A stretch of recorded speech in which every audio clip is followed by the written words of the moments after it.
Hi guys, क्या आप stock market में ट्रेडिंग करना चाहते हो या शॉर्ट टर्म प्रॉफिट कमाना चाहते हो? अगर आपका आंसर है यस, तो ये वीडियो आपके लिए। आज मैं आपको बताऊंगा basic of the technical analysis, जिसमें टेक्निकल एनालिसिस क्या होता है, टेक्निकल एनालिसिस कैसे फंडामेंटल एनालिसिस से डिफरेंट होता है, कौन कौन से टाइम फ्रेम होते हैं, कौन से चार्ट पैटर्न होते हैं, एंड ये सारी चीज़ें मैं आपको इस वीडियो में बताऊँगा। सो वीडियो एंड तक जरूर देखें एंड लाइक करना ना भूलें, subscribe for more. Thank you. सबसे पहले हम लोग टेक्निकल एनालिसिस के बारे में जानते हैं। टेक्निकल एनालिसिस का मतलब होता है प्राइस, पैटर्न एंड चार्ट की स्टडी करना for the future price production के लिए। तो इन सिंपल टर्म बोला जाए तो हिस्ट्री रिपीट इटसेल्फ मीन्स जो पैटर्न आज बना है वही पैटर्न फ्यूचर में भी बन सकता है। ह्यूमन साइकोलॉजी भी सेम तरीके से वर्क करती है, इसलिए पैटर्न रिपीट करते हैं। सिंपल कंपैरिजन किया जाए टेक्निकल एनालिसिस और फंडामेंटल एनालिसिस के बारे में, तो फंडामेंटल एनालिसिस बेसिकली कंपनी के फाइनेंशियल्स की स्टडी करना होता है, इंडस्ट्री की स्टडी करना होता है, मैनेजमेंट की स्टडी करना होता है। इसमें हम लोग नॉर्मली लॉन्ग टर्म के बारे में ज़्यादा पर्सपेक्टिव बनाते हैं एंड ये बेस्ट फॉर इन्वेस्टर्स के लिए रहता है। वहीं technical analysis price chart and pattern की स्टडी होता है for the future price production.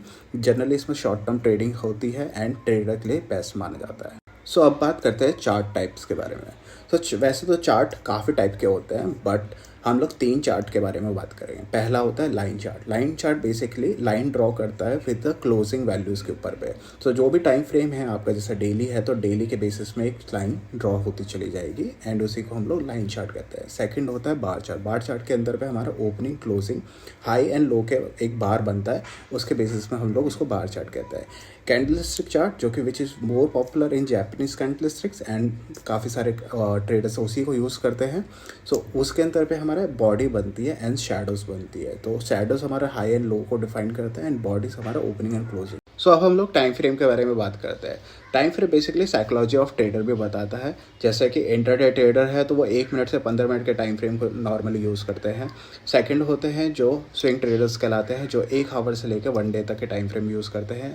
Third होते हैं पोजिशनल ट्रेडर, जो daily, weekly and monthly chart को यूज़ करते हैं। जो बेस्ट ट्रेडर्स होते हैं वो लॉन्ग चार्ट्स के अंदर पे एक बुलिश ट्रेंड देखते हैं, बेरिश ट्रेंड देखते हैं एंड शॉर्ट टाइम फ्रेम के अंदर पे वो एंट्री लेवल ढूंढते हैं।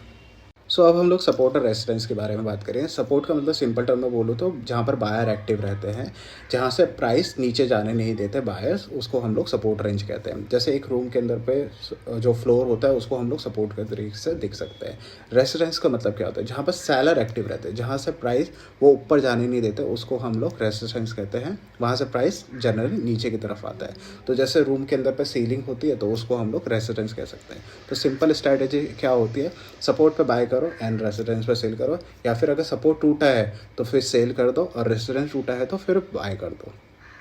तो दोस्तों, आज हम लोगों ने टेक्निकल एनालिसिस के फाउंडेशन के रिलेटेड में बात की है, जहाँ पर हम लोगों ने टेक्निकल एनालिसिस क्या होता है, फंडामेंटल एनालिसिस वो कैसे डिफरेंट है, कौन से टाइम फ्रेम होते हैं, कौन से चार्ट टाइप होते हैं, सपोर्ट और रेजिस्टेंस के बारे में जाना है और एक सिंपल स्ट्रैटेजी आनी सपोर्ट और रेजिस्टेंस में जो वर्क करती है। तो अगर आपको वीडियो अच्छी लगे तो लाइक करना ना भूलें, सब्सक्राइब जरूर करें एंड शेयर करें विद न्यू ट्रेडर्स के साथ पे। एंड कमेंट में बताएं आपको क्या चीज़ टेक्निकल एनालिसिस में बहुत इंटरेस्टिंग लगती है, तो हम लोग नेक्स्ट वीडियो उसके अकॉर्डिंग बना सकते हैं। Thank you.